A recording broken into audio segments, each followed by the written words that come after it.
Buenas tardes, Eduardo. ¿Cómo va eso por ahí? ¿Hay calor?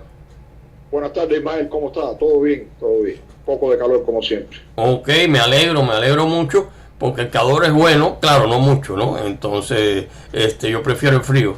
Bueno, el frío de la Florida, vamos a aclarar, ¿no? No el frío de New York. Especialmente en Hialeah hay más calor de la cuenta. Entonces, bueno, imagínate, dice que Hialeah es la ciudad que avanza. Bueno, yo no discuto eso, ¿no?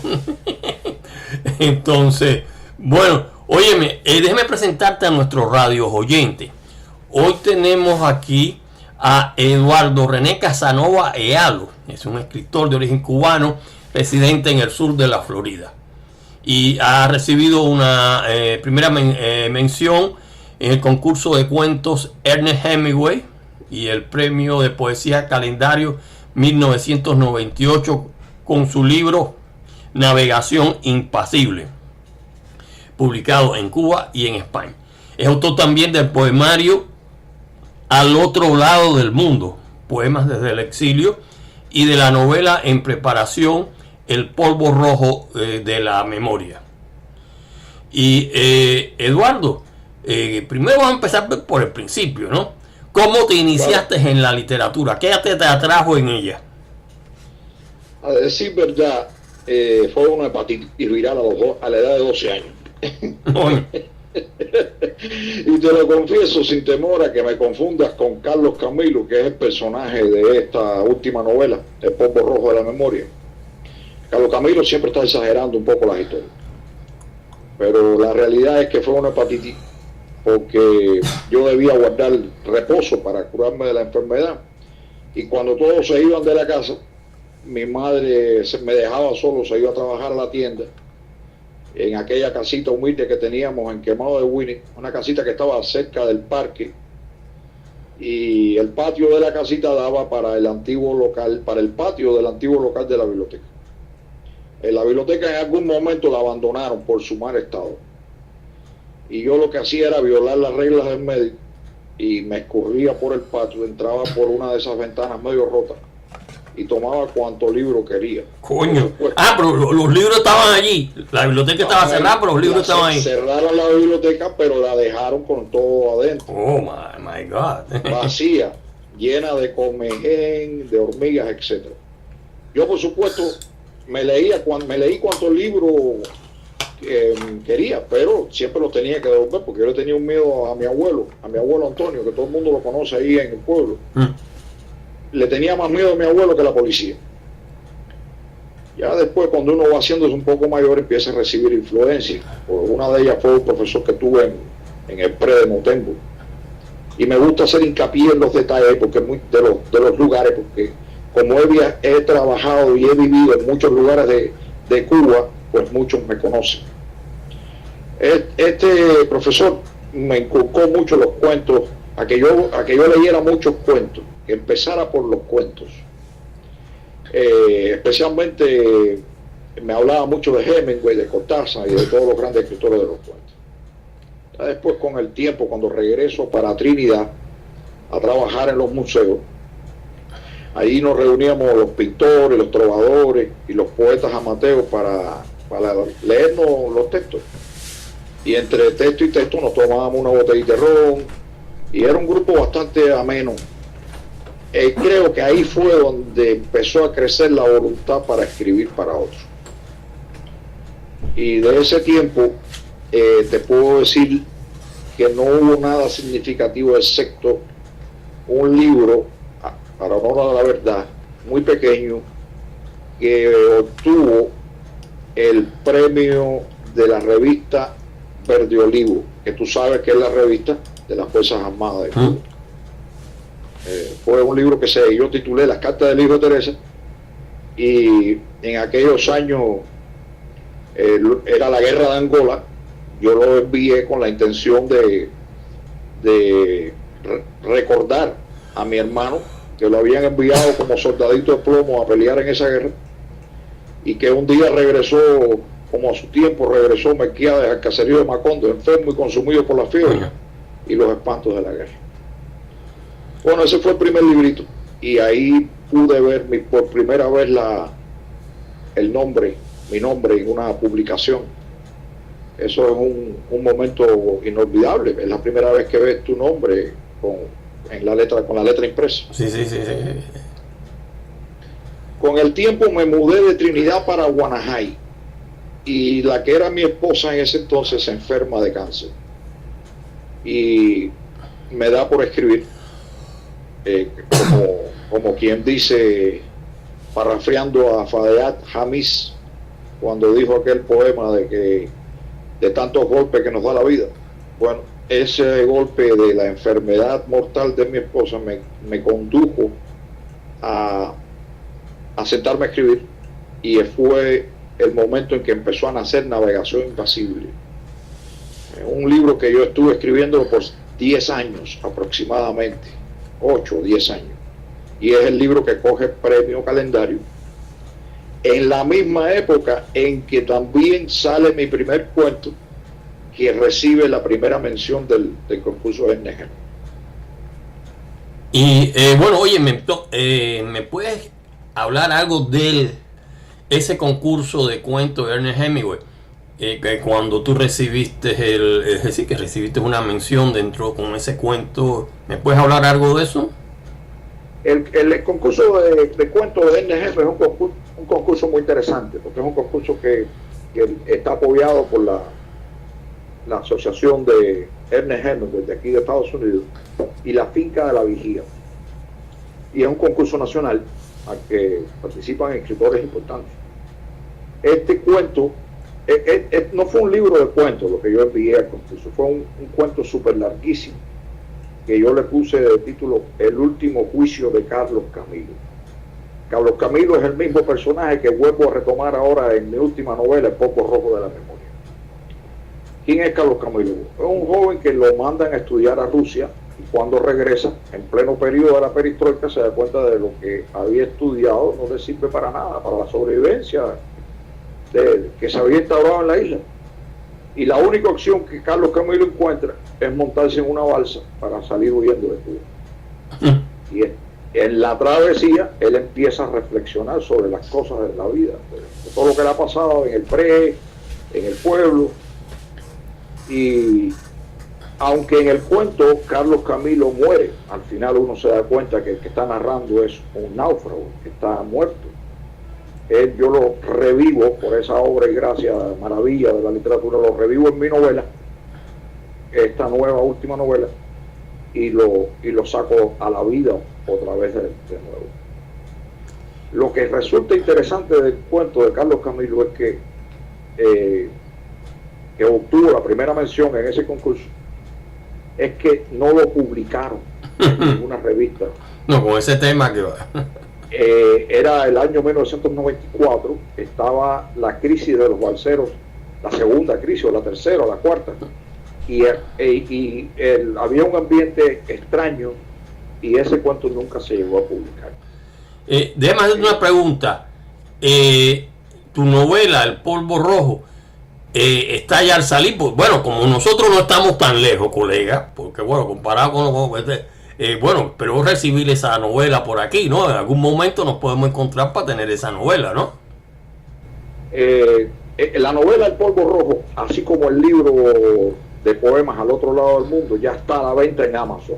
Y lo que estoy esperando que me lleguen las copias del autor, que siempre Amazon te las envía. Sí.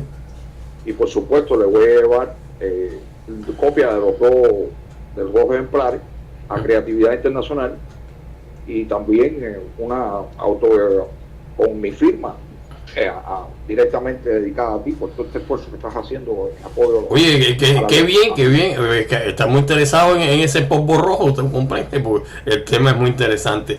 Quizás no todo comprenda lo interesante que es el tema, lamentablemente, ¿no? Pero sí. Y óyeme, háblame de otro libro tuyo que también recibió el premio Calendario 1998, que se llama Navegación Impasible, que fue publicado en Cuba y en España. ¿Nos cuentas sobre este premio? Navegación Impasible es un acto de exorcismo. Como ya dije, fueron los poemas que nacieron cuando mi esposa estaba padeciendo del cáncer. Y al mismo tiempo la situación de Cuba era horrible. Había una atmósfera de desaliento, de pesimismo enorme. Esa atmósfera está presente en cada verso. Aunque yo soy una persona muy positiva y algunos poemas tienen pedacitos de esperanza, vaya, por naturaleza. El libro resultó premiado en el concurso Calendario y lo publicó la editorial Abril. Lo que sucede es que antes de que declararan el fallo, yo me encuentro con un español que vino a La Habana a hacer contacto con escritores, y yo le mostré el cuaderno, el poemario, y él le gustó y me lo pidió, y hicimos un contrato. Él se lo llevó a España y el libro sale publicado al mismo tiempo por la editorial Abril. Lo que sucede, tengo mala suerte con eso, es que no pude ir a ningún lanzamiento. Creo que el libro lo iban a lanzar en la feria de ese año, la feria del libro, y yo no pude ir a ese lanzamiento porque ya había emigrado para los Estados Unidos. Creo que eso creó un poco una atmósfera extraña ahí en los organizadores de la feria, cuando se enteraron de que el autor del premio no estaba en Cuba, se había emigrado. Y como un dato curioso, a los 3 o 4 años después de que yo llegué a Estados Unidos en el 99, ahorita en 99, cuando pude regresar a visitar a la familia, me encontré en la editorial Letras Cubanas, en la tiendecita de Letras Cubanas que está por ahí cerca del puerto, me encontré que habían 30 ejemplares y los compré todos y me los traje para acá. Fue una sorpresa enorme, fue como si me hubiera encontrado a un hijo, un familiar que hacía años que no lo veía, porque nunca lo había podido ver en impreso, ¿no? Y fue interesante. Es como una cosa muy, muy bonita encontrarte un libro que tú escribes y que no has podido tener en las manos. Eso solo lo he podido lograr ahora aquí con Amazon. Una pregunta, Eduardo. El libro es decir, Navegación Impasible, salió en España también. Sí. Entonces, y el premio de poesía Calendario del 98, bueno, ¿fue en Cuba o fue en España? No, Calendario es un premio de Cuba, de la editora Abril, y están involucrados casi toda creo que el Instituto del Libro, etc. Pero es un premio de ahí. Y lo más interesante de esto es que ya han pasado casi 20 años de los premios Calendario. O sea que hay todos los años un premio Calendario, y hace unos meses un editor, y la editora de mi libro, por cierto, que está aquí en Miami, que se llama Margarita, tenían un libro en mente ya preparado que se llama La Isla de los Peces Blancos, y ese libro fue publicado recientemente en Cuba, donde aparecen todos los premios, los poetas premiados en 20 años del premio Calendario, y para sorpresa me llamaron, me pidieron que mi aprobación y mis poemas para publicarlos en ese libro, y después me enviaron el libro. O sea, veo eso como un pequeño paso de avance dentro del mundo complejo de editorial, de escritores radicados, no radicados en Cuba, que siempre ha tenido unas tensiones grandes, o sea, entre las autoridades políticas y el mundo creativo, y ahora no sé cómo va a terminar con esta ley nueva que ellos han implementado para la creación literaria. Óyeme, estamos hablando de tu obra, pero quisiera también tener, es decir, tu opinión sobre la actual poesía hispanoamericana y su abundancia. ¿Qué tú opinas de eso? Porque realmente hay un explote tremendo de creaciones. Bueno, Ezra Pound decía, poeta, que el poeta es la antena de la raza. Y si nos ponemos a analizar las estadísticas, somos 500 millones de personas que hablamos español en el mundo. O sea, la tercera lengua más hablada en la tierra somos nosotros, detrás del inglés y el chino, por supuesto. O sea, que los chinos nos llevan la delantera en muchas cosas. Sí, y yo creo que ese boom tiene que ver con ese boom que, por cierto, es la herencia del modernismo, del siglo de oro, la vanguardia, los poetas del siglo XX, etcétera, etcétera. La riqueza de la poesía actual está en la pluralidad de las voces y los registros. Esa cantidad de estilos y el entramado de la influencia que trascienden más allá de literatura, incluye la música, las artes plásticas. Hay un factor importante. La situación económica de los países, no solo de Latinoamérica, sino también incluyendo España. Estábamos hablando hace un ratito de la situación que tiene que estar viviendo España con la inmigración. Es catastrófica. Y la poesía es uno de los múltiples rostros de ese fenómeno que es profundo, que es una crisis de paradigma o una crisis de la civilización. Y vuelvo a decirlo, o sea, somos nosotros los poetas, la antena de la raza. Y en este mundo de incertidumbre y depresión y de angustia que se vive en el espacio social, el escape es la poesía, escribir libros de poesía que contribuyan de alguna forma a tratar de interpretar el mundo y tratar de reinventar el mundo, aún sabiendo que no tenemos la certeza de que vayamos a triunfar.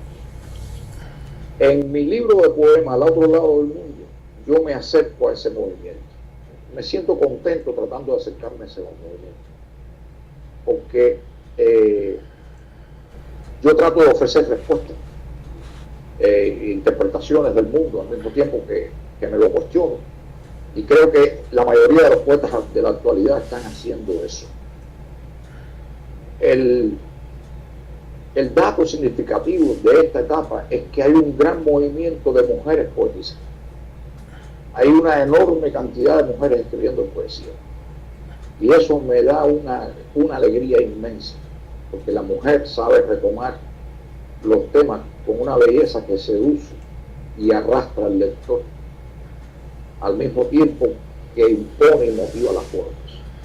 De verdad que yo aplaudo ese movimiento que veo en los correos electrónicos, en los websites, en la misma creatividad internacional, en la página de creatividad internacional. Hay una gran cantidad de participación de mujeres escribiendo poesía en este momento. Bueno, sí, ha aumentado en general la poesía y ha aumentado el número de mujeres escribiendo. También, sin embargo, todavía hay en las premiaciones y eso tienen una cierta desventaja. Recientemente el premio Paz de Estados Unidos lo obtuvo una boricua. Sí. Excelente libro. Sí. Pero en general, estoy hablando a nivel mundial, ¿no? Todavía hay ciertas diferencias que se notan por ahí, ¿no? Pero bueno, indudablemente ha entrado es decir, es una presencia muy significativa. Y déjame hacerte otra pregunta, porque bueno, ¿qué planes literarios tienes para el futuro? Porque todo el mundo tiene planes para el futuro, ¿no? Bueno, este año planes tengo muchos, Ismael, tengo muchos planes, pero lo que no tengo es tiempo.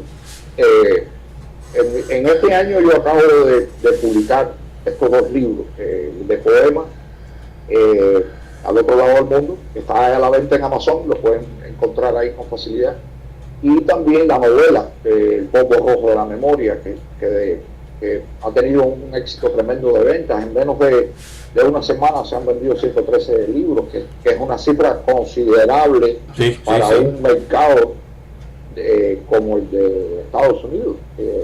Me parece insólito, 113 libros en una semana. Es considerable. Es una cantidad grande. La novela es una novela casi autobiográfica, pero con un lenguaje muy juguetón. El lenguaje brinca de lo casi erudito en algunos momentos a un lenguaje común, un lenguaje que cualquier lector puede entender con facilidad. Y estoy muy contento con la aceptación que he tenido las personas escriben ahí en Amazon, me gusta el libro, no me gusta, etc. Al mismo tiempo que estaba escribiendo esta novela, para descansar de la crisis emocional de hablar con tantos fantasmas al mismo tiempo, pues me puse a escribir un libro de poema nuevo que se llama La puerta de las cosas muertas. Y me está gustando cómo está quedando, ya está bastante adelantado, voy por las 80 cuartillas. También los pienso publicar por el sistema de Amazon, y por supuesto todas las copias que tenga, las 3 copias de esos 3 libros van a ir a parar a manos de Creatividad Internacional, con la que yo colaboro hace años. Soy hace más de 3 o 4 años. Me siento muy bien o muy feliz de ver mis cosas publicadas ahí con una prontitud enorme, porque uno lo publica y enseguida está. Y lo que más me gusta es cómo otros escritores te escriben y te mandan mensajes y les dice que les gusta o no les gusta. Y eso es importante. Bueno, Creatividad Internacional es una red social, lo que es especializada, es decir, en literatura y cine. Y esa es la idea, ¿no? Claro, hoy en día pues Facebook es el gigante, ¿no?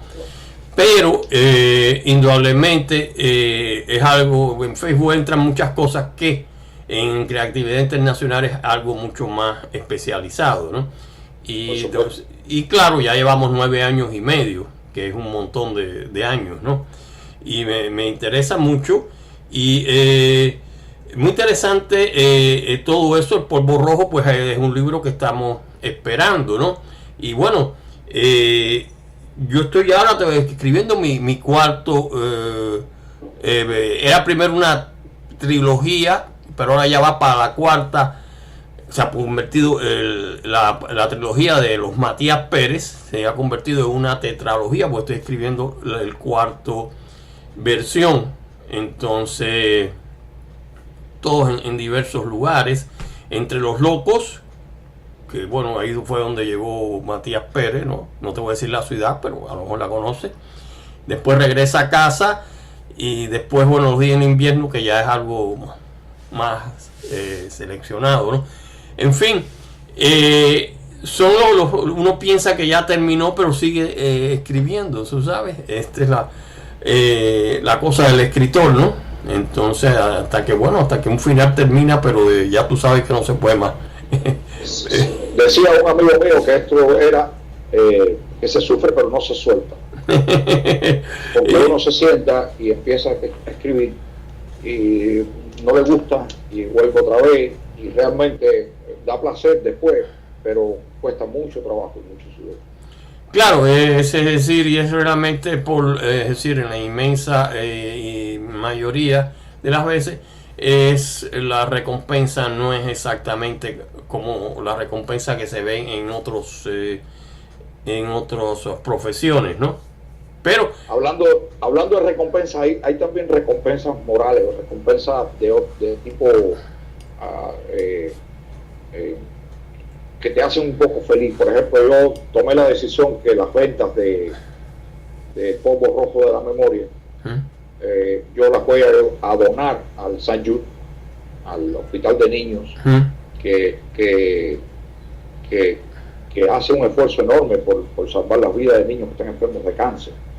Y eso fue una decisión que yo tomé a solas con mis fantasmas y mis recuerdos, que se explican mucho mejor en la novela y con un tiempo mayor que que tenemos ahora nosotros en la revista radial, que siempre está limitado el tiempo. Sí. Pero el que quiera comprender las razones por qué hice eso y por qué estoy ahora aquí en Miami escribiendo, debe leer la novela, que me parece que es una explicación más detallada de las cosas que le pueden pasar a cualquier hombre que nace en un país. Bueno, indudablemente el tema me parece muy, muy interesante, el Polvo Rojo, ¿no? Y bueno, y me alegro también que estés escribiendo otro poemario, La Puerta de las Cosas Muertas. Y entonces, Eduardo, ya casi estamos terminando. ¿Tienes algo más que agregar? Entonces,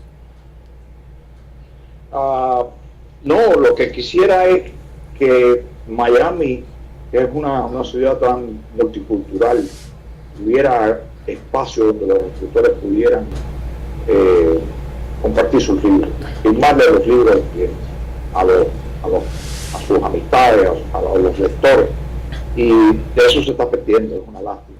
Sí, bueno, acuérdate que las librerías hispanas, yo tengo un ensayo sobre eso, han ido desapareciendo. Había grandes librerías es decir, hispanas aquí en el este de los Estados Unidos. Es decir, en New York había 2 librerías muy grandes, desaparecieron, y también desapareció la Universal, que también estaba aquí, que era un centro de donde uno coincidía y donde se hacían presentaciones y todo eso, y han ido desapareciendo. Entonces, ante el impacto de todas esas editoriales online, como es Amazon, el libro digital, bueno, en fin, son cosas que tienen sus ventajas y desventajas. Una de las ventajas es que las librerías han desaparecido físicamente, ¿no? Pero bueno, Eduardo Casanova, te agradecemos mucho. Gracias a ustedes, Jaime, y todo el colectivo de creatividad internacional. Y te agradecemos también el polvo rojo que me vas a mandar por correo, no sé cómo es, pero mira que estamos casi vecinos. En unas horas lo vas a recibir. Oye, qué bien, Eduardo. Bueno, óyeme, nos seguimos hablando, nos seguimos viendo, porque somos casi vecinos. Muy buenas tardes. Bye bye. Gracias.